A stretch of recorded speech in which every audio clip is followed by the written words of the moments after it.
mulher, corpo, espiritualidade, intuição, autoconhecimento, saúde, amor, sexo, feminismo, luta, voz.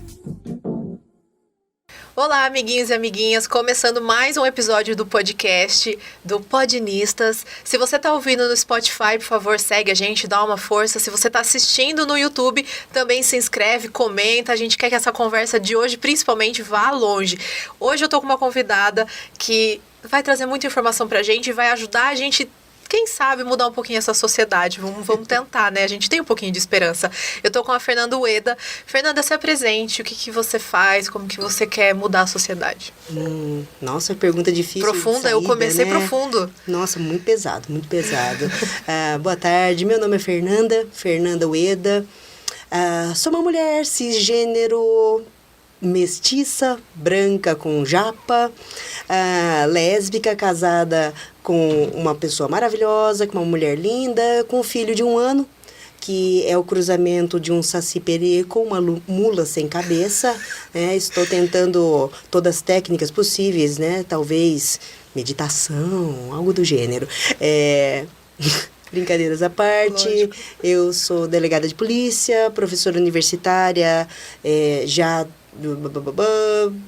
há quase 20 anos, e sou professora da Academia de Polícia de São Paulo, da Polícia Civil.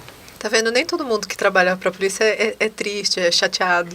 Não é? Não, nem eu tinha essa imagem um pouquinho de que é uma pessoa mais dura, não sei.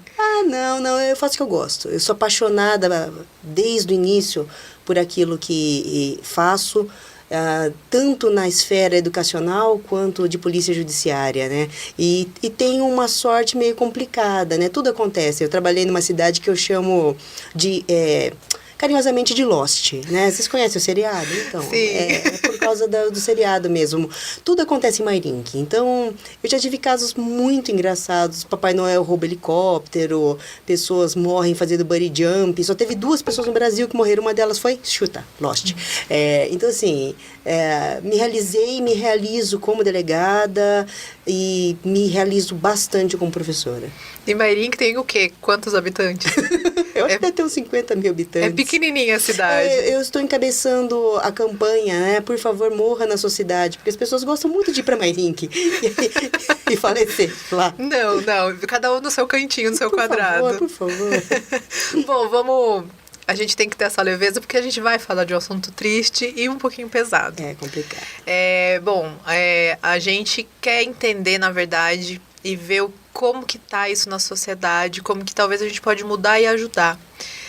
Estamos numa pandemia, violência contra a mulher. Como que tá essa situação hoje?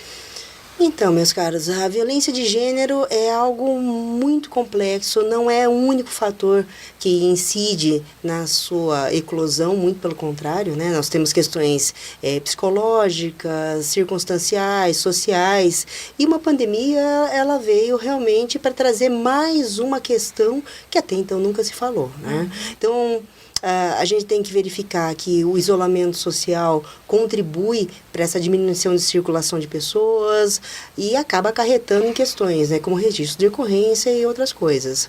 Então, o que eu posso falar? A gente tem algumas ideias, algumas pesquisas em andamento sobre como isso está caminhando, mas o que se aponta é o seguinte: nós tivemos uma redução de aproximadamente 30% nos registros de lesão corporal, ameaça e caso de estupro, e um aumento muito pequeno que beira a linearidade, mas um pequeno aumento de 2,2% em feminicídios tentados e consumados. Isso não significa que a violência diminuiu. Não. Talvez pode ser ao contrário, né? Isso pode ser um fator que indique que, na verdade, há dificuldades no registro. Mas, em razão disso, gratamente, a gente pode dizer que a Polícia Civil aqui do Estado de São Paulo conseguiu ter mecanismos para minimizar essa questão. Então, o registro pela delegacia eletrônica, a DDM eletrônica, está muito fácil. Então, o que a polícia fez aqui no Estado de São Paulo foi dar outro caminho para fazer uma denúncia. Realmente, com a dificuldade das pessoas se deslocarem, foi por bem evitar que a gente pudesse ter alguma restrição no registro. Então, claro que nenhuma delegacia deixou de funcionar, muito pelo contrário, né? Tais quais os serviços de saúde, os serviços policiais continuaram no 24/7, continuaram trabalhando. É serviço essencial. É serviço essencial. E em razão disso, claro que chegou na delegacia se registrava, mas e aquelas pessoas que não conseguiam chegar? E um boletim desse naipe, né, violência de gênero, não podia ser feito a princípio, né, pela internet, e agora pode. E isso resolveu bastante, já se tornou algo muito rápido, muito célere e conseguiu tá estabilizando os casos de antigamente. Fazer uma pergunta, porque você mudou, né? Eu perguntei violência contra a mulher e você chama de violência de gênero. Tem um motivo? Olha, eu gosto de reforçar que é uma violência em razão de gênero. Né? É uma violência que as partes dão causa em razão de N aspectos e que são aspectos centralizados nas questões de gênero. Apesar de ser uma palavra tão controversa, ultimamente, erroneamente utilizada, muito mal utilizada, né? Na verdade, a violência é uma violência de gênero feminino. Mas também a gente tem as violências, né, decorrentes de LGBTQI-fobia. Então, a gente não pode esquecer delas também, né? Porque, pelo menos para o estado de São Paulo, para a Academia de Polícia, eu fico muito feliz de falar que feminicídio tentado e consumado não é só para mulher cisgênero. É para mulher travesti, é para mulher transgênero. Então, existe muita essa posição doutrinária e acadêmica para reforçar que violência é uma violência de gênero feminino. E mulher abarca tanto essa questão psicológica quanto a questão biológica. Maravilha, é importante a gente sempre lembrar disso. Eu perguntei porque eu realmente não sabia se era isso, mas é importante a gente falar que o Brasil é o país que mais mata mulheres trans, né? Pessoas trans em geral, não só mulheres trans, mas também homens trans. Então, posso fazer uma parte? Claro. Em relação a essa questão, eu não posso descaracterizar que há uma grande violência contra a população LGBT. QIA+, né? Só que eu fico muito preocupada nas questões de índice. Claro que esse dado que fala o Brasil é o país que mais mata pessoas trans vem de algumas notícias, alguns estudos da ANTRA, entre outras associações voltadas à defesa da população LGBT. Mas eu gostaria de números mais concretos. E, em razão disso, eu vou dar uma notícia em primeira mão para vocês, né? O Estado de São Paulo mudou os registros de ocorrência e agora identidade de gênero e orientação sexual fazem parte. Né? Eu sou a coordenadora do grupo de gênero da academia. E a gente está realmente reforçando que esse registro, apontando que questões de gênero refletem na violência, tem que estar pontuados, tem que ser explícitos. Isso vai ajudar para identificar onde que a gente pode melhorar como sociedade, esses dados. Se eu tenho uma exposição, se essa violência ela é clara, eu consigo trabalhar de forma profissional em relação a ela, né? Os profissionais de segurança não têm esse nome à toa, eles têm que trabalhar de uma forma especializada. Então, quando eu falo de violência de gênero feminino, tem todo um aporte, tem todo um olhar. A gente brinca, né? Vamos vestir os óculos de gênero para fazer essa investigação. Então, um feminicídio, ele acontece quase que 70%, 66% dentro do raio-x de feminicídio na residência da vítima. Então, se uma mulher ela é encontrada morta, primeira pergunta a se fazer, é a casa de quem? Porque se for a casa dela, olha só, o lugar que ela deveria ser mais protegida é o local onde mais se mata mulheres. Então, existem vários pontos, vários aspectos que são diferentes quando é uma morte de mulher. E esses dados... Isso era antes da pandemia, 70%. Agora a gente não sabe se isso aumentou ou diminuiu, né? A gente não tem um novo estudo do raio-x de feminicídio. Esse raio-x de feminicídio, ele foi veiculado em 2019. Ele traz dados de 200 denúncias referentes Há um período entre agosto de 2017 e agosto de 2018, é um ano. Mas a gente não tem dados novos, né? Mas a gente acredita que não tenha mudado muito, não. Infelizmente, esse perfil da morte, ele é muito sempre parecido. Ataque nas feminilidades, excesso de ódio, excesso de violência. Então, tem N aspectos que é diferente. Homens morrem mais do que mulheres. Isso é fato. Né? E eu brinco muito, gente, ser homem não deve ser nada simples, não deve ser nada fácil. As masculinidades matam. Sim, porque eles isso é o feminismo na base, né, que o pessoal fala. O pessoal acha que só porque a palavra vem de feminino, a gente só tá lutando pra mulher, né? Mas não, é pra vocês homens, não tem que sofrer de, você tem que saber construir uma casa sozinho, você tem que ser machão, tem que ser fortão. Tudo isso também acaba atrapalhando. Sabe que é difícil, meu bem? Na verdade, é complicado porque as pessoas não enxergam as masculinidades com a fraqueza que ela é. Né? Homens matam outros homens e matam mulheres. Eles têm graves problemas psiquiátricos, bebem mais, se expõem à violência, dirigem em alta velocidade. Então, assim, ser homem faz com que eles morram muito. Tanto que esse estudo mostra muito claro, né? Homens morrem de 15 a 19 anos. Nossa. Então, a maior faixa etária de mortes do gênero masculino é nessa faixa, 15 a 19. Mulheres morrem dos 14 aos 42. A faixa maior. Por que será? Né? É o controle da sexualidade. É o período que a mulher é fértil. Então, o controle do corpo faz com que essas mulheres morram quando elas estabelecem a liberdade. Então, é muito diferente. E as pessoas que trabalham com segurança pública têm que se olhar. Então, peraí, mulher morre de um jeito, homem morre de outro. Então, como a gente faz a contenção? Como a gente, como sociedade, diminui isso? Primeiramente, sabendo como acontece.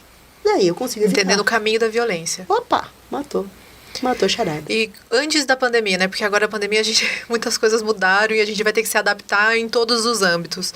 Mas como que era feito como que era feito esse mapa para entender da onde começa, pra gente mudar, às vezes, o começo dessa violência para não se multiplicar e não crescer? As questões de gênero, elas são muito diversas. Quando eu penso na violência contra a mulher, vamos usar violência de gênero contra a mulher, essa violência clássica que as pessoas imaginam que é dentro da casa, começa com palavras, passa para lesão e pode chegar até no fume, né? Que seria o feminicídio. Ela é construída. Então, ela é uma violência construída em razão de N aspectos da nossa sociedade. A grande diferença é essa, que esse homem, esse agressor, ele é uma pessoa comum. Então, aí que é o difícil. Como é que eu mudo uma pessoa comum? É diferente de você imaginar assim, aquela pessoa é uma pessoa doente, né? Como eu trato? Eu vou dar um remédio, eu vou fazer sei lá, vou internar, vou fazer alguma coisa. Eu vou fazer um tratamento. Mas a violência contra a mulher é uma violência que ela tá tão arraigada que a gente tem que parar de romantizar. Eu falo muito isso na academia de polícia. Nós somos um povo muito engraçado. Desculpa te falar, mas eu sou um povo muito engraçado. Esse lado meu japa, tem hora que fica pensando, de onde veio isso? Não que japa não seja... Ixi, lá vou eu falar besteira. Mas assim, não que não exista misoginia dentro dos países orientais. Mas vamos lá. Eu acho que nós somos um país muito engraçado porque somos de origem latina. E por sermos de origem latina, temos essa falácia, essa falsa impressão que uma relação quente, uma relação com pegada, é uma relação boa. E a gente romantiza a violência. Nossa, começa aí, então. Começa aí. Então, a gente romantiza. Vou dar um caso que aconteceu recente numa cidade próxima aqui de Sorocaba. Esse rapaz, ele ingressou na casa da ex e ele cobriu a cama dela com pétalas de rosa, acendeu velas, ele aspergiu perfumes. E quando ela chegou, e ela ficou horrorizada com o que ela encontrou, muita gente a criticou.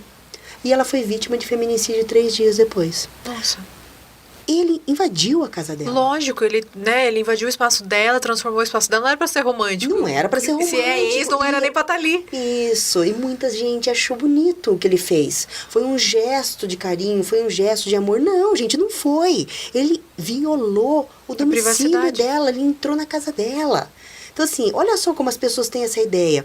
Tinha um casal, há muito tempo atrás, é uma novela que vocês não assistiram, talvez não vale a pena ver de novo, né? Que tinha a Bebel.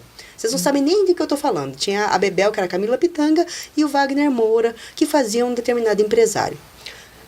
E eu lembro que, na época, muitas pessoas ficavam encantadas com aquela relação tempestuosa. E, inclusive, ele puxava ela no meio da calçada, porque ela fazia um papel de prostituta, e aquele relacionamento quente. E eu lembro que eu vi nas redes sociais, muitas pessoas falaram, nossa, eu queria um homem assim. Isso é romantizar. A gente romantiza. Então, olha como é que é difícil. Você começa porque nós romantizamos a violência. Nós temos papéis de gênero muito arraigados. Né? Tem caixinhas, né? Mulher tá numa caixinha, o homem tá dentro de uma caixinha e assim por diante. E tem as caixinhas de namorada, de mulher casada, de solteira. Sim, quando você tá namorando, você tá numa caixinha. Quando você casa, você pula para uma outra caixinha. Essa romantização desse momento, eu vejo com muita preocupação. Não que não possa. Eu acho que é bom sonhar. É lindo sonhar. Mas você não pode transformar determinados momentos da sua vida como o único e o mais importante evento, né, de toda a sua existência. E muitas pessoas erigem a questão do casamento como o momento ápice da sua vida. Então ela vive para casar e depois ela vive para lembrar do casamento. Então você olha na rede social da pessoa, isso fica muito complicado. Porque você acaba gerando uma expectativa que você não quer frustrar. E muitas mulheres acabam casando com pessoas que não têm nada de príncipe, até porque príncipe não existe, né? Então, a gente tem muitos problemas. Agora, dentro da questão da segurança pública, o que a gente tem que fazer? Eu tenho que entender que a violência contra a mulher é uma violência que ela é cíclica, né? A gente tem um estudo da Alan Palmer, que ela mostra claramente, ela estudou, salvo engano, são 20 mulheres na década de 70, e ela cria o ciclo da violência. Qual que é o problema da violência contra a mulher? Ela não é única. Então, assim, a gente brinca que tem 3 etapas. A primeira etapa é a etapa da aproximação, né? Porque eu brinco, ninguém vai se envolver com um homem que fala assim, vem cá, pá, na tua cara. Não é assim. Não é assim. Existe todo um galanteio, toda uma conquista. Aí, gente, como toda e qualquer relação, vamos falar sério, né? Nenhuma relação são flores. Né? Vai subindo o nível da tensão. Você chega num primeiro evento, que é um evento que já é criminoso. Então, é um xingar, é um proibir, e depois tem a volta. O problema é a volta. Essa volta, que a gente chama da terceira fase, que é a fase da lua de mel, é quando existe a recomposição do casal. E aí tá o problema. É aquele momento que a mulher acha que ela está acima na relação, que ele pede perdão, você é a mulher da minha vida. Chorou, tudo aquilo, fez o dramão, ela falou assim, ele mudou. Ele quer mudar. E aí começa tudo de novo. O problema da violência contra a mulher é esse, ela é cíclica. E ela não vai ela não é uma reta, tá, gente? Ela não é inflação, que ela vai subindo, não é. Ela é cíclica. E a terceira fase, que é a complicada. E cada vez mais rápido o círculo, ele vai se repetir e cada vez mais grave ele vai chegar. Então, a grande questão da violência de gênero para a polícia é o quê? Quebrar esse ciclo. Então, o que a gente precisa? Primeiramente, quando já aconteceu o primeiro caso, tratar isso com toda a gravidade e a seriedade possível. E esse primeiro caso não necessariamente precisa ser já violência física, pode ser uma moral... Sim. A grande questão da violência moral é que a violência moral ela tem que ter uma correlação com crimes. Então, eu preciso ter uma difamação, preciso ter uma injúria, preciso ter, entre aspas, um xingamento, preciso ter uma ameaça. Hoje nós temos o crime de stalking, recentemente foi editado. Então, assim, nós temos que ter uma correlação entre, né, a conduta desse homem e um fato que vai ser um fato criminoso. A partir desse momento, e tratar com toda a responsabilidade possível. E o que significa? Registrar boletim de ocorrência, se houver lesão, encaminhar para exame de corpo de delito, expedir a medida protetiva, solicitar a protetiva para o judiciário. Aqui em Sorocaba nós temos uma série de ferramentas que elas trabalham atreladas à medida protetiva. quais sejam botão de pânico, patrulha Maria da Penha. Durante vários dias, uma viatura da PM ou da guarda, ela passa aleatoriamente na casa do autor e da vítima, perguntando se está tudo bem. O botão de pânico automaticamente aciona as questões dos agentes policiais, para que eles possam ir até a casa da vítima e socorrê-la. Então, assim, nós temos mecanismos. Para a polícia é isso. E para a sociedade, aí é longo caminho, aí é uma longa história. Aí na sociedade talvez começaria na escola, a gente ensinando o que é certo e errado, ensinando os limites, tirando essa coisa de romantizar. O que vocês estão fazendo? A gente queria ajudar de alguma forma, então estamos ajudando. É o que vocês estão fazendo. Na verdade, o que a gente precisa? Trazer à baila e discutir para pessoas que queiram ouvir. Então, a gente tem que parar de falar dentro da nossa casa. Não só. A gente tem que falar para quem está lá. Né? Desculpa perguntar, a idade de vocês. Vocês estão na faixa dos 20, 30? 26, eu. Então, é uma faixa etária que precisa entender que alguns fatores levam à violência. E não é só a violência entre si. Não é a violência por si, per si. Não, não é. O que faz gerar violência? Papéis sociais rígidos. Isso faz gerar violência. E na questão de gênero. Porque é muito complicado quando você vira que um casal que estava um mês junto, separa e ele começa a ameaçar essa mulher. Então, o que faz? Vamos parar para pensar. O que faria alguém chegar num ponto que eu ensino... Uma das minhas matérias é feminicídio na academia, né? E a gente coloca as manchetes de jornal e eu pergunto, o que essas manchetes têm em comum? E é engraçado que eles falam, nossa, professora, é engraçado isso aí, porque parece tão bobo, né? Os motivos são tão bobos. Não é que são bobos, é que a gente não consegue enxergar qual é o motivo. O motivo é o controle do corpo. Essa mulher não pode ter controle do corpo dela, né? Entre outras coisas, a gente hipersexualiza uma grande parte da população, principalmente mulheres pretas. Então, mulheres pretas morrem muito mais que mulheres brancas. E está caindo. Nos últimos 10 anos, nós temos tido uma queda de feminicídios tentados e consumados para mulheres brancas. Mas mulheres pretas, se eu entrar no aspecto ainda de algumas que se autodefinem como pardas, chega a mais de 70%. Nossa. Então, é muito díspare. É muito díspare. Por quê? Né? Então, a gente tem questões de interseccionalidade, entre outras coisas que levam esses patamares, né? O que faz? Então, a gente precisa entender o que faz. Né? Talvez nas mulheres negras e pardas tenha a questão também meio cultural de ser descendente de escravos, achar que é mais objeto ainda, Sim. ser mais... tem mais curvas, então virar uma coisa de objeto mesmo. Sim. Você matou a história. Ai, gente, dá falta de ar. É a objetificação da mulher. É um corpo mais vulnerável, é um corpo mais frágil. Frágil no sentido de eu tenho menos barreiras em relação ao acesso supostamente a esse corpo, né? Então, essa hipersexualização tão precoce de mulheres leva também. E não é à toa. A gente precisa tratar a violência com a importância que ela tem. E não achar que, menina veste rosa, menino azul. Não é isso. Né? Antes fosse simples desse jeito. Isso é um fator muito complexo. Quer um exemplo? Uma vez eu fui com a minha sobrinha numa loja de brinquedos. Né? Tia... empoderada, né? Vamos empoderar a sobrinha. E não é assim, gente. Não é levando... Ai, como eu fui inocente. E eu levei minha sobrinha. Falei, Rafa, vamos comprar um dinossauro? Vamos, dinossauro. Não, por que um dinossauro? Tia, vamos comprar um dinossauro, meu amor. Vamos comprar um dinossauro. Porque a minha sobrinha, ela vive no mundo rosa e lilás. Aí, cheguei na loja. E eu brinco que as lojas infantis...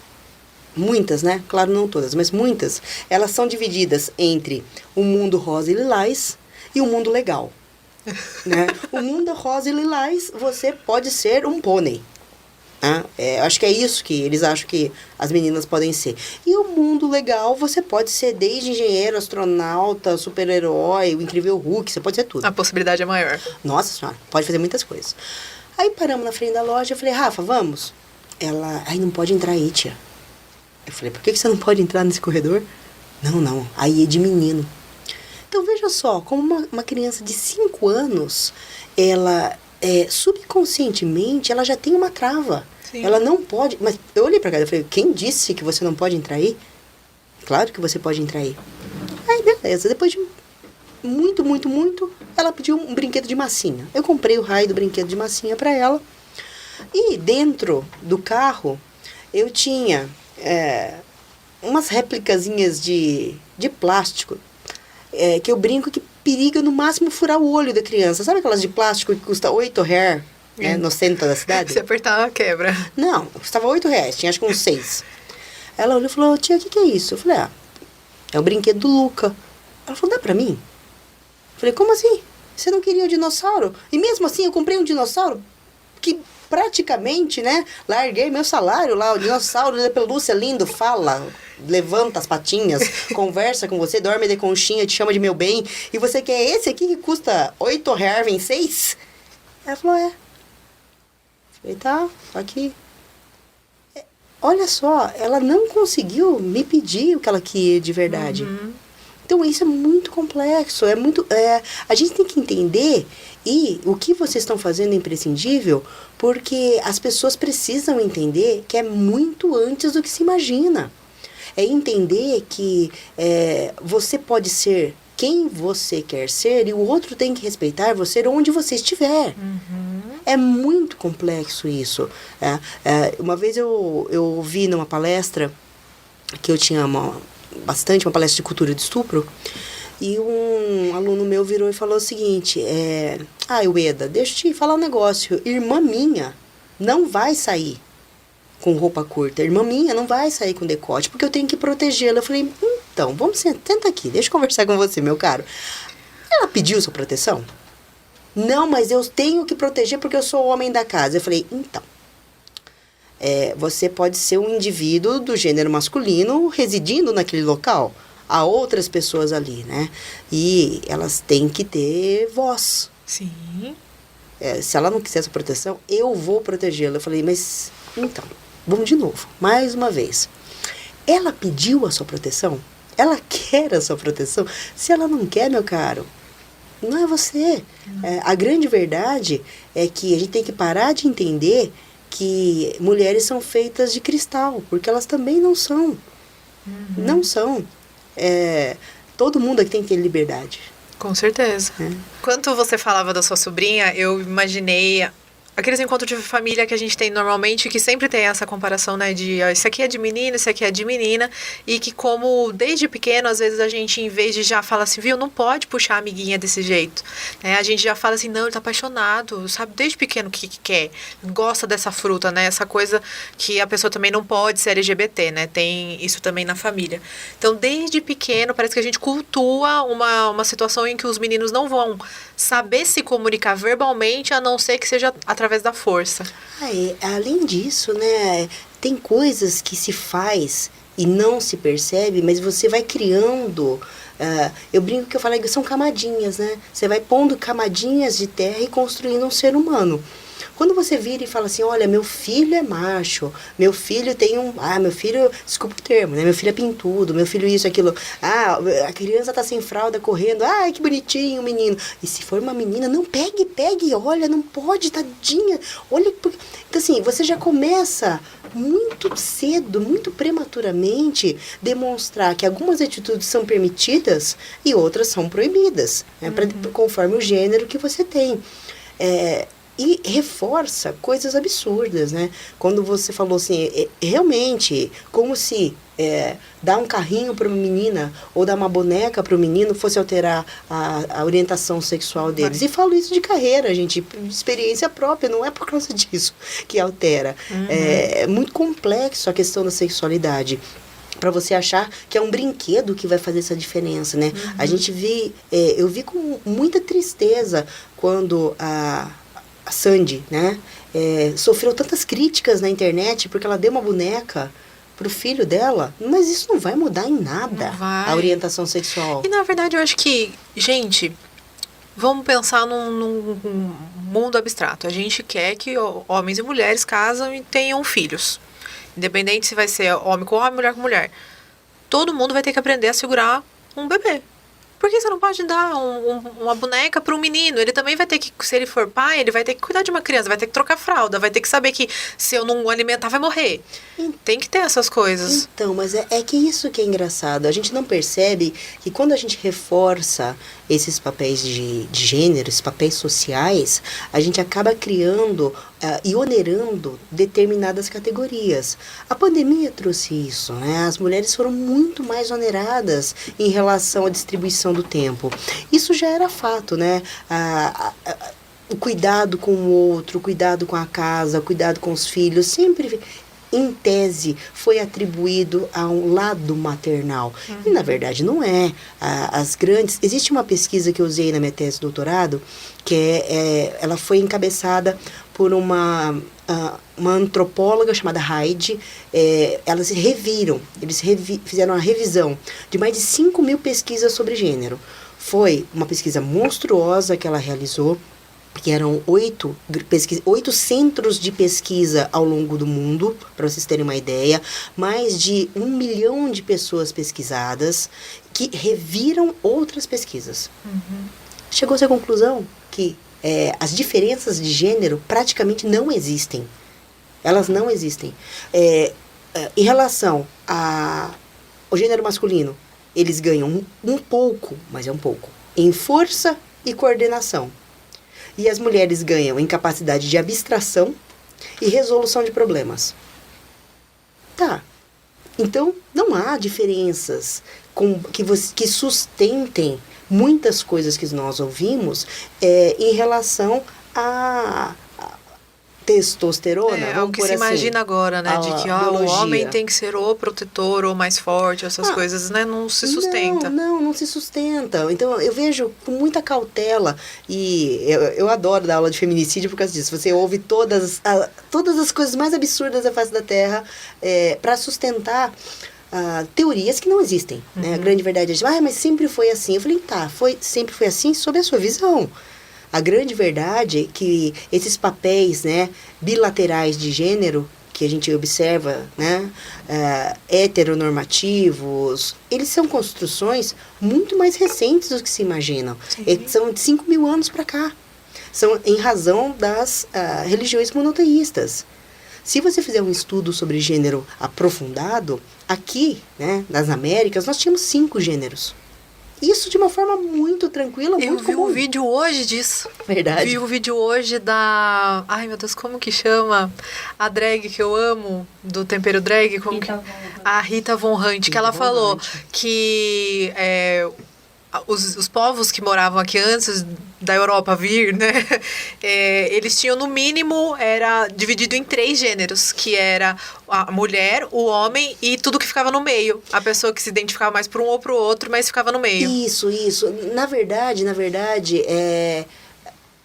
a parte que eu tive acesso fala mais de 5. Nossa. Porque, na verdade, seriam... havia uma confusão de identidade de gênero e, claro, gente, pelo amor de Deus, nós estamos falando de povos indígenas, né? Então, não havia essa construção de identidade e orientação sexual. Estava tudo misturado. Então, era a mulher e o homem, né? Claramente, cisgêneros e heterossexuais. Aí existia o homem no homem, que era como eles identificavam, né? O homem no homem, que era o homem homossexual. A mulher na mulher, que era a mulher lésbica, e existia o sol na lua, que eles chamavam, né? Que na verdade era o gênero neutro, daqueles que não se enquadravam exatamente em nenhuma dessas outras categorias. Isso era o comum. Isso era comum. Então, quando você fala, não sempre foi assim, ou em determinado lugar está escrito assim ou está escrito assado, a primeira pergunta que eu falo assim, olha, quem falou que sempre foi assim? E mais, né? Se está escrito aí, quem escreveu? Então, são coisas que a gente precisa começar a pensar com racionalidade, né? E parar de ficar repetindo no lugar comum sem saber de onde veio. A gente precisa se embasar, realmente ser curioso e tentar entender, porque senão a gente só repete o que está sendo falado há muitos anos e a gente não vai evoluir, né? Opa! Bastante. Vamos, então, entrar numa parte que a gente vai ensinar as pessoas. Quais são os tipos de violência que existem e como que a gente identifica elas? Olha, vamos lá. Nós temos várias violências, né? A gente tem a violência moral, que ela vai desde uma ameaça, um constrangimento ilegal, ou aquilo que a gente chama impedir as liberdades, né? A gente tem a violência psicológica, que se caracteriza mais dentro dos crimes contra a honra. Então, calúnia, que é imputar um crime, difamação, que é imputar um fato que não é verdadeiro, ou a injúria, que é o famoso, né, xingar a outra pessoa. A gente tem a violência física, como eu falei para vocês, lesões corporais, feminicídio propriamente dito, né? Então, aquilo que vai chegar no ponto de tocar. Hoje a gente está entre a moral e a física, o stalking, que surgiu recentemente, né? Que é perseguição, agora crime de perseguição. Opa, perdão. A gente tem a violência institucional, que é aquela feita pelas próprias instituições públicas. Então, a mulher foi pedir socorro e ela foi revitimizada, né? Não foi descredibilizada, ou você repetiu vários exames que não precisava. Então, é a violência causada por todos os agentes do Estado, né? Desde a polícia até o judiciário, a gente pode chegar lá. E agora a gente tem a nova, né? Que a gente estava conversando um pouquinho antes, que é a violência digital. Muito problemática, muito problemática. A gente está conseguindo agora, com algumas medidas protetivas, evitar. Então, isso é novidade. A polícia está pedindo, em alguns e determinados casos, que caso ocorra a inserção de fotografia com o rosto daquela mulher, ou o número de telefone, que acontece bastante, eles pegam o número de telefone da vítima, colocam, simulam uma página pornográfica e as pessoas ficam ligando e falando absurdos para aquela vítima, né? Então, assim, a gente está conseguindo indenizações com base nisso. Então, se aquilo repete, acontece novamente, automaticamente a gente também consegue onerar um pouquinho esse autor. E qualquer dessas violências a gente tem que procurar quais são os caminhos, né, pra gente se defender. Sempre, sempre. Procure as autoridades. Se a sua cidade tem uma delegacia da mulher, delegacia de polícia e defesa da mulher, procure, né? Você vai ter um atendimento especializado. Se não tiver, a delegacia que estiver lá, né? Ali está capacitado para dar o atendimento. E se você não tiver a possibilidade de se locomover, a delegacia eletrônica. Então, no site da Polícia Civil, www.policiacivil.sp.gov.br, ali tem o ícone da delegacia eletrônica, você entra direto e já consegue registrar boletim. Um pouquinho antes você estava comentando que numa das suas aulas de feminicídio, um aluno falou sobre, vocês estavam conversando sobre cultura do estupro, e que ele ia cuidar da irmã e não ia passar.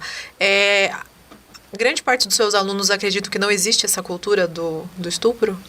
Então, é muito difícil, porque quando você fala cultura do estupro, muitos homens entendem o seguinte: mas eu não sou estuprador. Eles já puxam para um âmbito muito pessoal. Eles puxam pela questão realmente da dignidade sexual, do estupro, do crime de estupro propriamente dito, né? Mas a rape culture, na verdade, cultura do estupro, é uma denominação dos anos 70, que diz respeito ao tipo de criação que a nossa sociedade tem, que é uma sociedade claramente, né, estruturada dentro de um patriarcado, de uma heteronormatividade, de uma cisgeneridade, e traduzindo, né, a gente pensa na questão da supremacia do gênero masculino em relação a direitos. É muito engraçado que as pessoas acham que o feminismo é o oposto ao machismo, e na verdade não é. São coisas muito diferentes, né? E é difícil você tirar privilégios. É muito complicado. Aí quando você vai dar aula de importunação sexual, aí que dói. Porque eles sentem-se particularmente ceifados de uma parte de seus direitos. Quando você fala para um homem, olha, você não pode chegar numa balada, puxar uma mulher pela mão e enfiar a língua na boca dela, o cara fala assim, mas por que não? Mas fala, porque ela não quer. Que você não falou nenhum oi pra menina, não perguntou se ela queria a língua sua na boca dela. Exatamente. Então, assim, quando você vira e fala que um homem não pode fazer um gracejo, cantar uma mulher, ele se sente aviltado. É uma parte do direito dele de macho que você está tirando. Né? E é muito complicado isso. Como é que você explica para uma pessoa que comeu chocolate a vida inteira que ela vai entrar de dieta? E ela não pode mais comer chocolate. Não vai mais. Tá? É algo muito semelhante. Para algumas pessoas faz parte do ser, faz parte do que ele tem como da construção. identidade que ele criou desde pequenininho. Sim. Então, assim, eu chamo de predador mesmo. Essa coisa de ter que ir lá, se sobrepor, faz parte dele. Como é que você fala para essa pessoa não faça mais? Né? Automaticamente existe uma resistência. Então, é difícil você chegar e falar, olha, não estou falando que você vai estuprar, vai dar um boa noite Cinderela para uma mulher e vai cometer um estupro, provavelmente dito, ou vai colocar uma faca no pescoço dela. Mas são pequenas atitudes que são da cultura do estupro. Que vão dando para outras pessoas não sei, gente, não sei se podem chamar de vontade, né? Mas vão dando a força para ela achar que é normal ela fazer aquilo. Mas essa que é a questão. Eu brinco muito. Eu falo isso, principalmente em palestras grandes. Eu queria que as mulheres pensassem. Antes eu pedia para elas se manifestar. Várias faziam, né? E pensa aí. Você já tomou alguma cantada? Já foi jogada numa parede? Tomou um chamariz, assim, uma palavra que caiu mal? Isso é cultura de estupro. E é engraçado porque todo mundo fala que sim. E eu brinco falando de mulher não vai no banheiro sozinha à toa. Mulher não vai. E quando você pergunta para o homem o que a mulher faz todo mundo junto para se proteger bem? Eu pergunto para os homens, por que você acha que a mulher vai junto pro banheiro? Eles falam para conversar.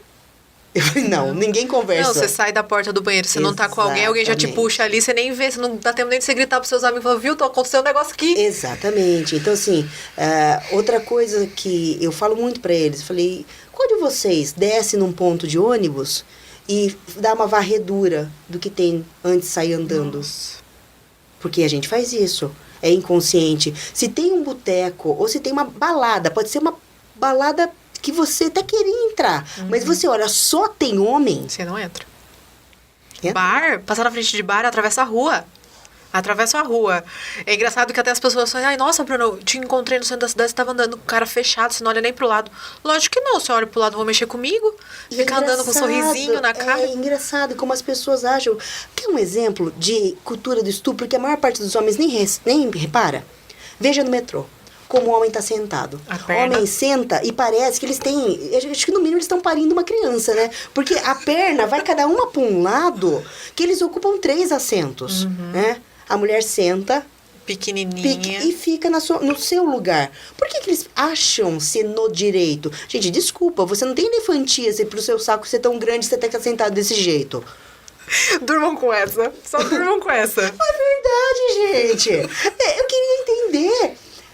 Isso é a cultura do estupro. Sim. Então, por que esses homens se dão o direito de se alavancar tanto? Fica no teu espacinho. Eu até brinco, seu carro você anda em 2 faixas, você paga 2 IPVAs por acaso? Não, mas são pequenos atos que dizem respeito a essa criação. Sim. Né? Como é que você fala para uma pessoa? Olha, é até engraçado, né, quando você fala assim, imagina só, uma sala lotada de mulheres. Para um homem, aquilo é um delírio. Aquilo, para ele, é a fantasia sexual. Uma sala lotada de homens, eu tenho certeza que se qualquer uma de nós entrássemos, a gente ia procurar um lugar para automaticamente encostar. Eu já me... Você não precisa nem falar, você começou a falar, eu já vi na parede. Vai automaticamente encostar em algum lugar na parede. Por quê, gente? Porque é óbvio. É óbvio que é uma situação que inconscientemente todas as mulheres já se veem numa situação passível de se tornarem uma presa. Posso contar uma história rapidinho? Claro, pode falar. Não sei como é que estamos de tempo. Tem todo o tempo do mundo. Eu fiz uma viagem para o Chile, junto com a minha esposa. E a gente foi na Patagônia. E ela resolveu, porque ela é um serzinho oposto ao meu ser, né?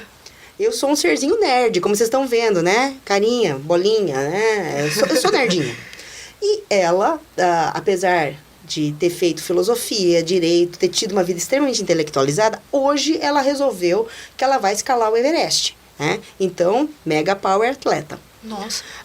Inusitado, realmente. Totalmente inusitado, né? E ela resolveu fazer um passeio chamado Torres del Paine.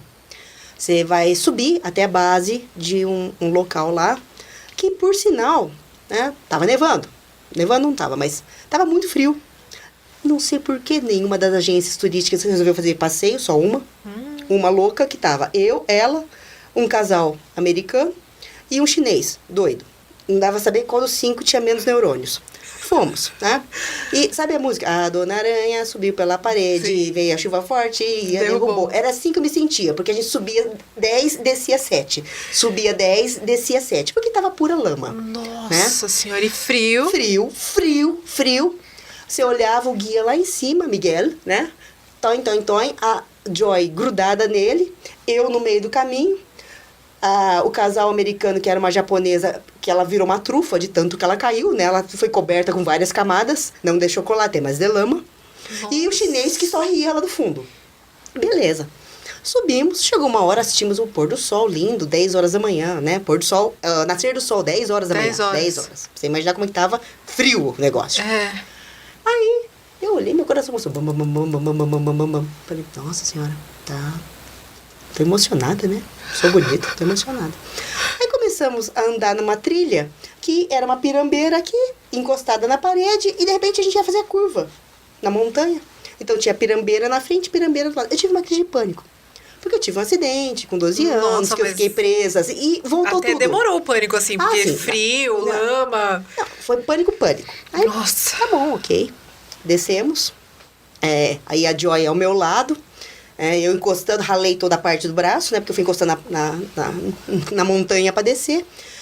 Chegamos lá, tinha um abrigo que estava sendo reformado com 5 pedreiros. O abrigo estava sendo reformado. Ninguém estava usando o abrigo, não podia passar, sabe aquela coisa? E a gente estava lá. E era metade do caminho. Aí começamos a subir de novo. Comemos rapidinho ali, começamos a subir de novo. Aí era gelo, eu comecei a escorregar. Eu falei, gente, desculpa, não dá. Aí eu falei, gente, eu vou voltar. Eu espero vocês lá no abrigo. Então, Bruno, você sabe andar na Patagônia? Não. Nem eu. E eu voltei sozinha. Você acha que deu certo? Não. Não deu. Chegou uma hora, eu só via pinheiro. Eu sentei e tive uma crise de riso. Eu falei, eu tô perdida na Patagônia. Eu vou morrer congelada. Eu comecei a rir. Histericamente no meio da Patagônia. E pensando, meu Deus, eu vou morrer aqui. Aí eu falei, bem, o abrigo estava na beira do rio. Onde está a água, né? Deixa eu tentar ouvir. Subindo, descer, vamos descer. Aí entrei, achei o abrigo e entrei. Aí quando eu olhei, falei, bem, Rosalita, Miguel, Antônio, são os nomes dos filhos que eu ia ter com os pedreiros, né? Porque eu ia ficar 6 horas dentro do... Eu falei, vamos arranjar nome pros filhos, né? Tem 5 pedreiros e eu. É melhor a gente já estabelecer, né? Vamos construir uma vida, né? Já vamos arranjar os nomes, né? Rosalita, Pedrito, né? Vamos... Olha só, gente. Patagonito é uma boa. Patagonito, eu vou começar a contar Patagonito também, né? Patagonito é uma ótima. Então, olha só, gente. Uma situação que não aconteceu nada. Eu dou risada agora, mas foram 4 horas de pânico. Porque a grande verdade foi, eu estava sozinha, não pegava celular, não tinha como ir nem voltar, era 5K para ir para cima, 5K para voltar. Pânico para ir, pânico para voltar, estava presa. Pessoas ótimas, nada aconteceu. Sabe, foram ótimos, foram super gentis. Só que foram 5 horas de pânico. Agora, pergunta se um homem teria vivido a mesma coisa que eu. Não. Ele ia ter sentado lá tomado cerveja. Mulheres.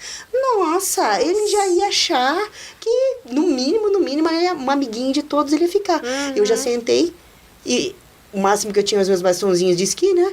Já sentei de costa para a porta, que eu sabia que não ia entrar ninguém, com o esqui do lado, pensando que se eles viessem, eu ia ter que atingi-los. Então, olha só, que absurdo, né? Brincadeiras à parte, é uma história engraçada? Foi uma viagem que só por Deus, ninguém merece. Vocês estão rindo, Tem outra parte, tem o deserto ainda, que foi muito pior. Mas o deserto, o deserto, sem comentários. Um dia eu conto essa história para vocês. Mas...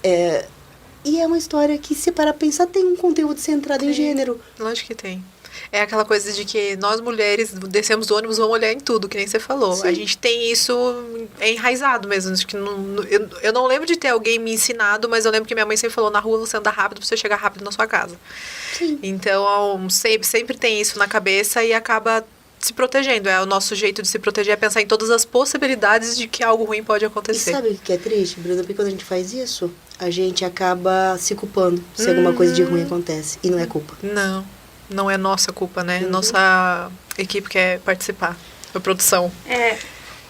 Eu lembrei de várias coisas, né, conforme foi rolando a conversa. Mas falando desse assunto de não foi ensinado a gente, né? Não foi falado, mas a gente foi aprendendo por instinto. Eu lembro da minha avó. Minha avó, ela, pra mim, é uma referência como mulher, apesar dela ter a cabeça dela formada através do ensinamento que ela teve pela época. Ela é uma mulher, na minha opinião, à frente do tempo dela. Uma mulher de 85 anos, que tem 5 faculdades, não é uma mulher comum pra época dela. Então, ela, desde que eu sou pequena, fala pra mim que ela andava de trem com um alfinete na mão, porque se chegassem perto dela, ela já tinha proteção. Isso já é uma referência do que foi ensinado a mim.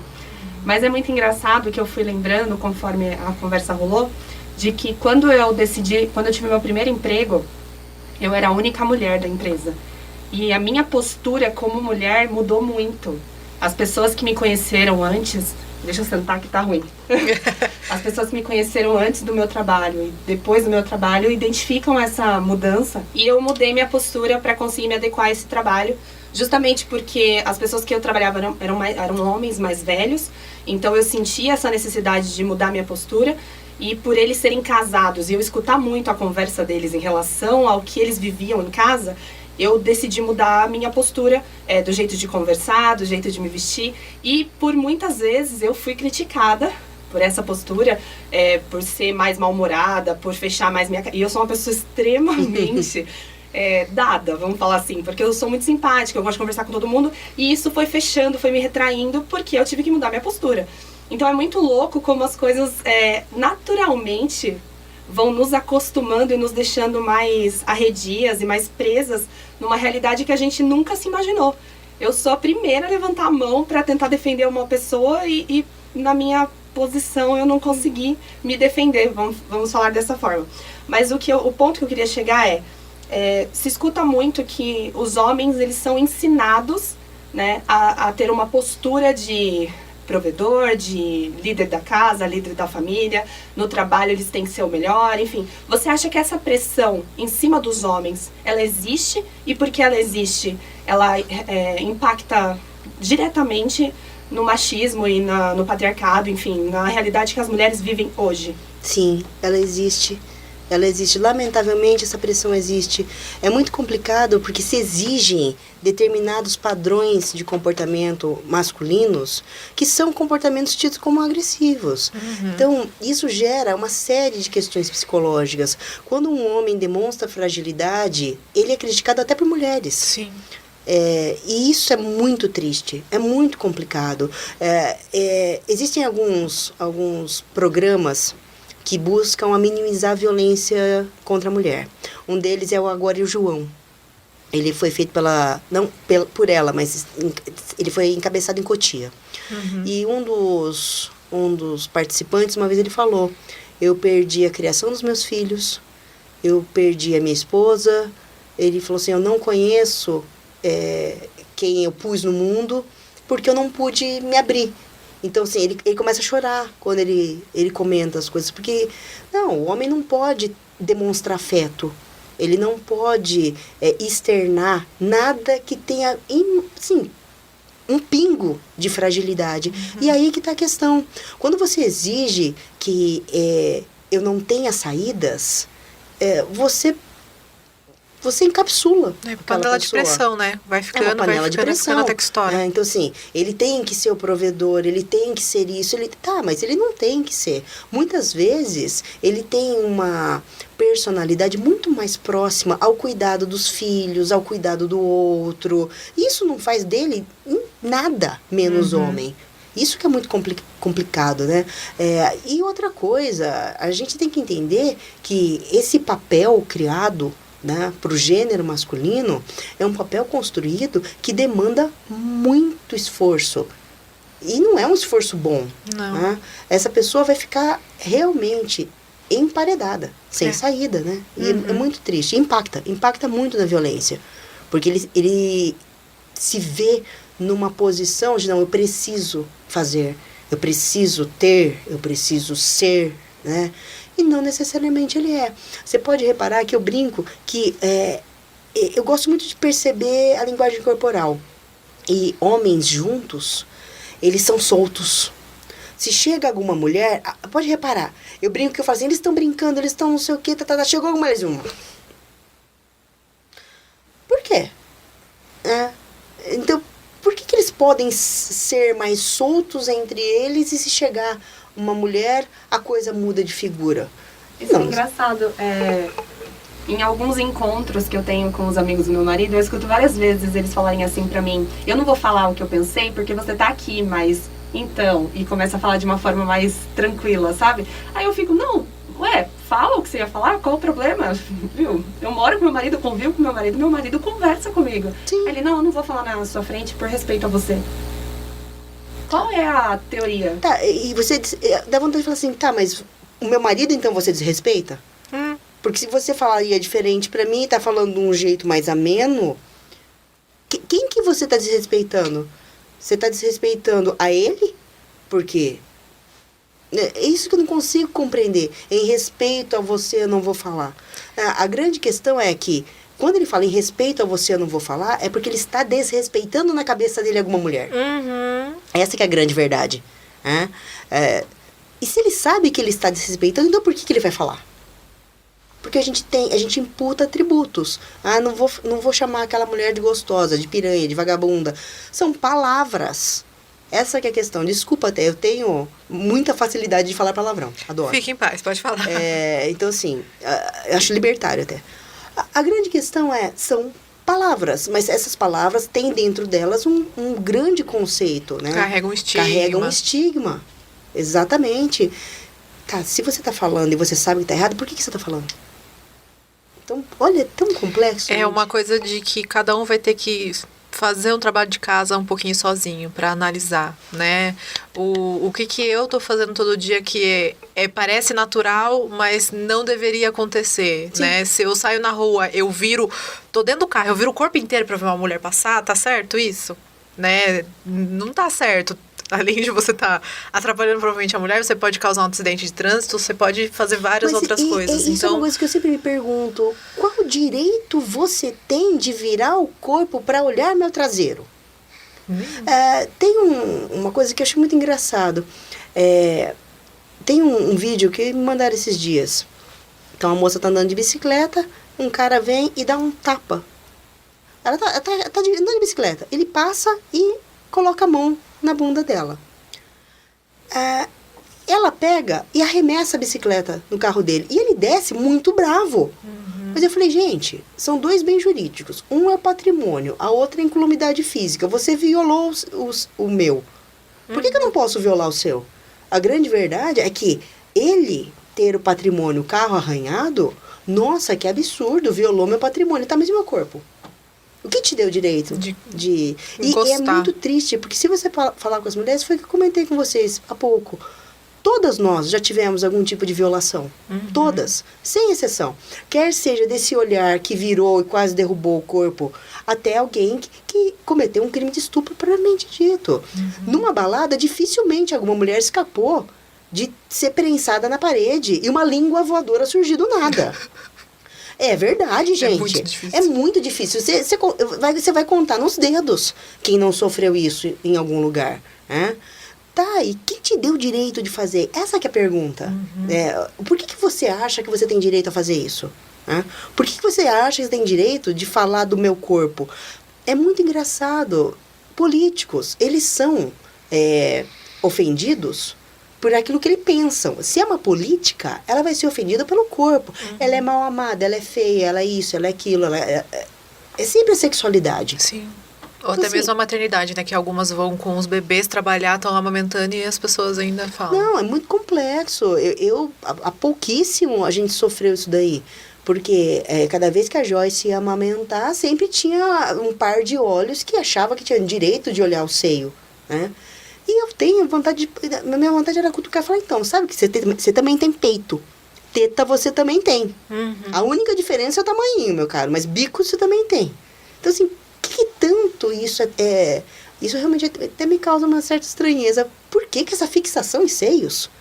Né? Eu acho que é porque desde pequenininha é proibido, né? A criança de, sei lá, de 6 anos já vai pra praia com biquininho. Nunca entendi isso também. Eu não entendo também, mas biquininho e o menino, a menina, tipo, é reta, não tem nada, não tem hormônio, não tem nada e tá lá de biquininho. Eu nunca compreendi isso. Eu achava aquilo, sabe, gente, 2 pesos, 2 medidas completamente distintos. Sim. O que tem nos 2 corpos que difere que um você tem liberdade e o outro você não tem? Então, pra você ver, é tão complexo. Bom, você falou numa das pausas que a gente deu aqui sobre um livro que todo mundo devia ler e que tinha uma passagem que você gostava muito. Então, indique o livro e fale dessa passagem, que daí pelo menos todo mundo já tem lição de casa para fazer. Para criar crianças feministas, né?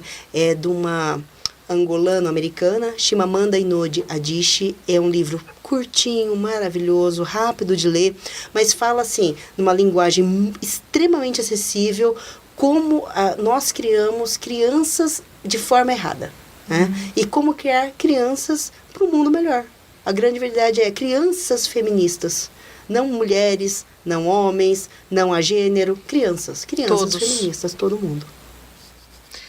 É isso, gente. Muito obrigada mesmo. Eu que agradeço. Eu aprendi um monte. Eu comentei com ela que em 2016 eu fiz um TCC sobre violência contra a mulher e na época...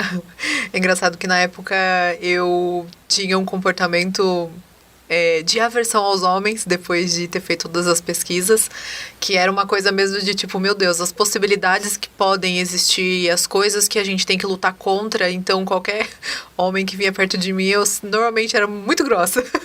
Então é uma coisa que muda a gente, a hora que a gente abre os olhos para isso mesmo, né? Quando a gente toma consciência de que isso existe e para parar de existir, a gente tem que tomar consciência para fazer alguma coisa que mude isso. Então, agradeço de você ter tirado um tempo de vir aqui gravar. E é mais agradecer mesmo. Equipe, vocês querem falar alguma coisa, complementar? Não? Muito obrigada, eu que agradeço e concordo com você. Quanto mais a gente estuda gênero, mais apaixonado a gente fica e mais interessante fica, né? Eu falei que a minha tese de doutorado foi de gênero líquido, né? Eu estudei gênero com o Zygmunt Bauman e você vê que é muito interessante e quanto mais a gente se aprofundar, mais a gente vai ter argumento, mais fica fácil de conversar. Em alguns momentos a gente perde um pouco a paciência, em outros a gente tem mais, mas é gostoso. E é só assim pra gente mudar realmente alguma coisa, né? Sem dúvida. Obrigada, meninas. Imagina, eu que agradeço de novo. E você, pessoal, se vocês gostaram, na verdade, desse papo, você tem redes sociais que as pessoas podem te acompanhar? Tem. Pode falar, então. É Fernanda _Ueda no Instagram e Fernando Ueda no Facebook. E tome cuidado que vai aparecer primeiro uma atriz pornô, não sou eu. É o segundo, é verdade, é o segundo Bacana. nome. Ótimo, então no Facebook é o segundo nome, Fernando Ueda, e no Instagram como que é, Fernanda? Fernanda _Ueda. _Ueda. Então eu vou colocar aqui também para vocês seguirem, segue o Podinista em todas as redes para você acompanhar a gente em tudo que a gente tá postando, e eu agradeço você que escutou até aqui, ouviu até aqui, né, ou mesmo assistiu até aqui. Eu vejo vocês na próxima. Tchau, tchau.